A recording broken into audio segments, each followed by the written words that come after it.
Okay, hi. Is that working? There we go. Sorry, my name's Glenn Ellis from Shell New Energies. And it's a question directed to the last speaker, but maybe also for the rest of the panel. You mentioned the non-integration of the NUIS and an aspiration that there could be more to bring that together. There's been a lot of discussion about trying to do that over several years. I'm just wondering what FMG would be proposing as a way forward and a solution to enable that. Thanks very much. Glenn, was it? Yeah, Glenn. That's a very good question. Look, that's something that we have been studying. I guess we've got our own ideas, probably not yet fully developed. But look, clearly there's a role. We think there's an opportunity for either private investment or certainly for government investment in the infrastructure that would be required, and the sorts of infrastructure that will enable that extensions to the gas pipeline network, but also poles and wires. Just from Arena's perspective, it is something as a key enabler to both renewables and greater energy efficiency. It's something that we'd potentially be interested in supporting in terms of the feasibility studies, for example, business models. Do we have another question? Thank you. Michael Scott and Rio Tinto. Question for Ivor and Melanie. Both your organisations have been quite involved in funding and supporting renewables, electricity.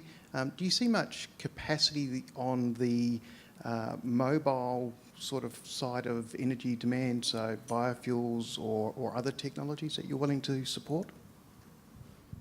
It's obviously a huge sector and a huge opportunity, and it is growing faster than electricity. So in terms of the emissions profile, it's actually a bigger problem to tackle. We've done a lot of work on biofuels. It is really hard to make the economics work. And so we actually don't want to rule it out, particularly if you have a waste stream, a biomass waste stream you need to get rid of. It might make sense commercially, but probably what's more likely to make sense longer term is electrification. So somehow make the transport electric, which certainly, in a mine context, you've got trucks driving around, that might actually be quite viable. And we have an investment platform focus on energy from waste, which does look at things like biofuels and those sort of sectors as well. So we have an interest in the biofuels industry as well. We've invested in a cornerstone equity investment in a fund to try and stimulate some energy from waste projects as well. But yeah, we see it as a key area that needs more support and could be developed. Hi, Chris Matthews, University of Adelaide. Hi, Ivor, how are you? Just a couple of questions. Firstly, about we're talking about power a lot, and I see a lot of talk about power here. But the delivery of heat and fuel for heat, generally in industry, is something that we're very interested in. And electrification might solve some aspects of fuels, like powering vehicles, but heat is an interesting one.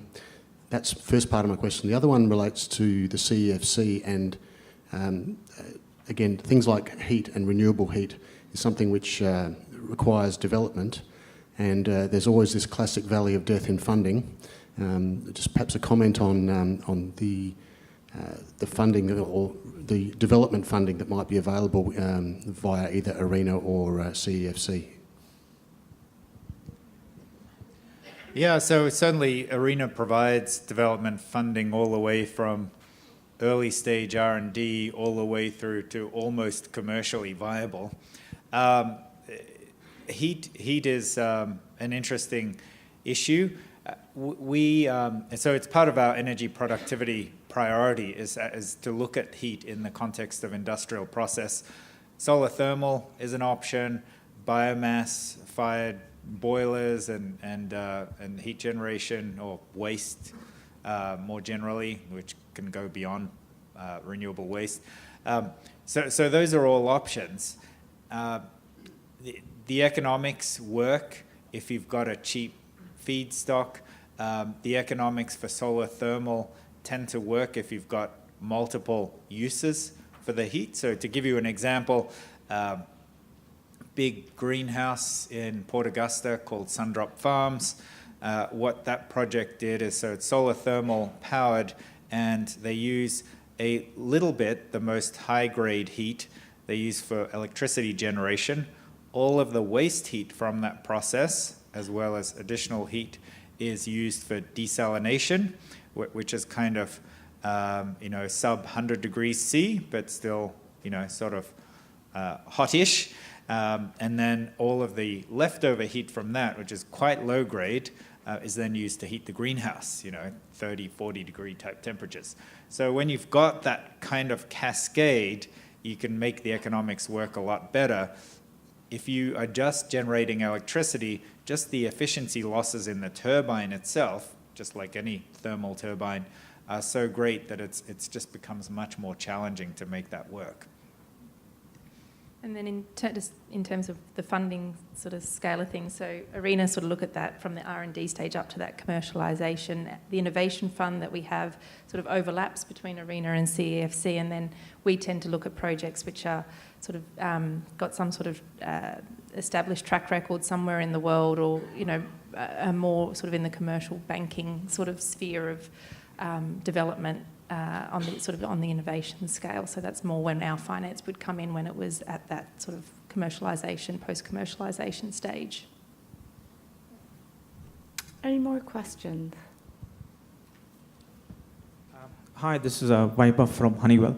I think the question I had was, there are a lot of state government and councils that are looking into renewables, and what sort of growth do you see in that area? I know Sunshine Coast Regional Council recently had a project with ARENA and probably CEFC as well. What sort of growth do you see with state governments and councils in this area? Yeah, so I actually also look after the local government sector at CEFC. The council sector has a lot of scope for the adoption of clean energy technologies through using solar, for instance, as well, but also just because they are their building footprint as well. So a lot in the energy efficiency and sort of building upgrade space. I guess, councils are able to. I guess they sort of. There's sort of the three layers of government: federal, state and local, all with their different sort of sustainability and renewables targets and so forth. So it actually really comes down state by state as to what's happening in each of those states.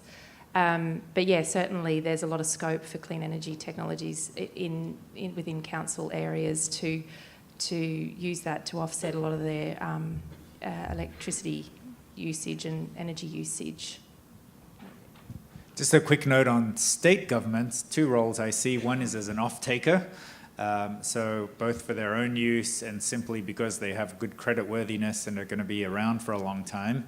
The Queensland government, for example, in our large-scale solar round, provided 20-year off-takes, and it looks like they'll make money from that simply because the prices that they got are well below the spot price. So that's one area. The other area is in relation to regulation. So in the context of mining, one project we worked on, actually a few projects we've worked on, relate to waste from the mining industry and turning that waste into energy. And one of the key issues is, well, what's the alternative to turning that waste into energy? Well, the main alternative seems to be you just dump it in the pit. And as long as you can keep dumping it in the pit for free, no transportation costs, no processing costs, it's very hard to make a waste-to-energy project work. But some places don't allow dumping in pits. And so, that's a state government issue. Hi, Ned Arvey with Rocky Mountain Institute. Ivor, you mentioned the corporate PPAs, and we've been quite active in that in the United States. I'm just curious amongst yourselves what you think the biggest barriers in Australia to higher adoption of corporate PPAs, and whether specifically you're talking about direct purchase or the virtual PPAs we've worked on in the States. Yeah, there's actually a fair amount of work that's been done on this. There's a very good publication that Baker and McKenzie produced on the legal and institutional barriers to corporate PPAs.